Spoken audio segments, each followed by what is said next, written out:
Hello, Tony. Taha here from Sherwood Kia. Aller did ask me to make a quick video breaking down this vehicle for you. Him being the new guy, he didn't learn all of this yet, but he did tell me to make it up for you.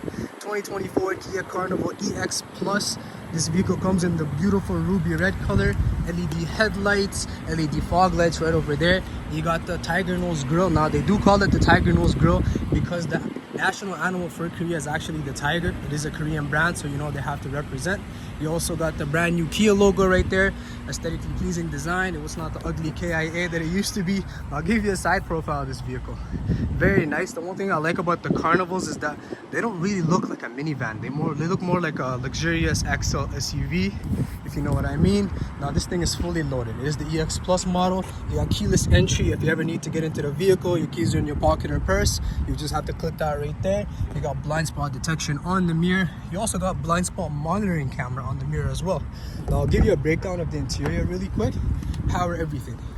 Power seats, power windows, power locks, of course. Power seats with 6-way adjustment as well as lumbar support. Now check this out.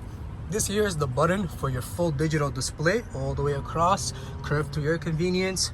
You also got the lane keep assist, you got the traction control, you got the power side doors left and right, along with the power lift gate, and you have the option of turning them all off if you would like to. Now let me give you a breakdown of what the interior would look like. Check this out. On the steering wheel, you do have access to your smart cruise control, to your adaptive cruise control, and your lane keep assist. Now, if you were to click these three on the highway, the car basically drives itself. It won't take a full turn for you like the Tesla and navigate its way to wherever maps you set, but it will actually turn for you if the lane starts curving, and it will maintain you in your lane. So that's a very useful feature. Now, the car does offer Apple CarPlay and Android Auto projection. And now that makes this button very useful because this is like a built-in Siri. Now if you were to give this a click and be like, take me to Westminster Mall, it would actually just project it on the screen for you. So that's pretty cool right there. Answer and end phone calls, a customizable options button right there, raise volume and change the channel. So it's pretty easy, quick access to this car. Check this out. Very simple infotainment system right here along with the climate control. And now one thing I really like about this vehicle is that it offers a wireless charging pad. So you got a lightning type C, a USB, another lightning USB, and you got a wireless charging pad right there. You can just throw your phone on there. You also got different drive modes in this vehicle. If I were to click this button right here, you have normal, eco mode, save you gas, sports mode if your foot's a little bit heavy, and then smarts mode. It actually just knows how to pick between all of those depending on terrain you're driving on or depending on what kind of road you're on. Now check this out. Electric e-brake right here. This here is the auto hold feature. If you were to give it a click, it shows up on your dash right there. White means it's on. Now, if you were to throw your car in drive mode, green means it's active. You could actually let go of your brake and the car remains stopped for you. It's a very useful feature for when you're driving in the road, doing a lot of driving through the city.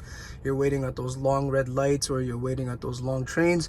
You don't have to hold the brake the whole time. All you would have to do is actually hit the gas and the car starts moving again. As soon as you come to a full stop, the feature comes back on. So it's a very useful feature if you're doing a lot of driving and you don't feel like holding the brakes a lot.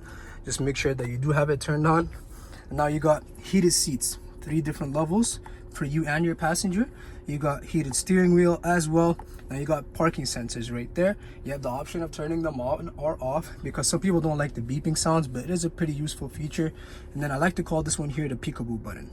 If you were to give it a click, actually, you can see what's happening all around you, and you have 360 bird's eye view as well. The one thing I like about the cameras on this vehicle is that they actually move around. So if you were to click it, you could go to different angles. You can see what's happening right underneath the car. You could even see what's happening on both sides of the car.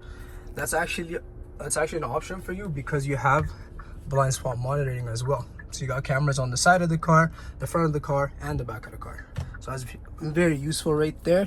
I'll give you an idea what the back looks like to sit as a passenger in this car. Check this out. Very spacious.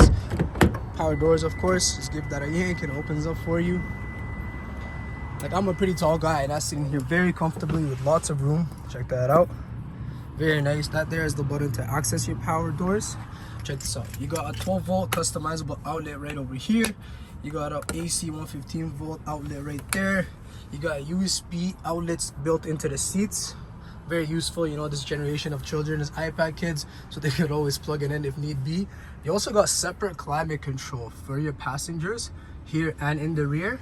And you got a built-in camera so you can have access to the view of the cabin as well, and a built-in radio. So you don't have to scream and yell to get to the back. You can actually just speak into a speaker in the front and it'll come out in the back. So that's very nice and useful. I'll give you an idea of what it looks like to be in the back as well and how you can access it. Very quick right here. Simple pull of a lever and you have access to the back row. You got outlets all in the back as well. And then you got vents in the back so that AC reaches all the way back here as well. All right, and I'll give you an example. I'll give you a look at the trunk so that you can see what it looks like, the space on this vehicle. Now you got a power lift gate. With the click of a button you can open it up. Lots of space, check that out. And I'll throw the keys in here for reference for you. Lots of room, lots of space. You have stowaway seats as well, so if you ever needed to and you wanted to stow in your seats to make extra room for some cargo that you want to store, you know, some camping trips. Speaking of camping trips, you have outlets all over the car as well as the trunk right here, so you could always plug in like some coolers if you wanted to, some grills that are cooked on the go. Very useful, lots of room, lots of space. So if you like what you see, come visit us here at Sherwood Kia. Thank you, Tony. Allard will be here waiting. Goodbye.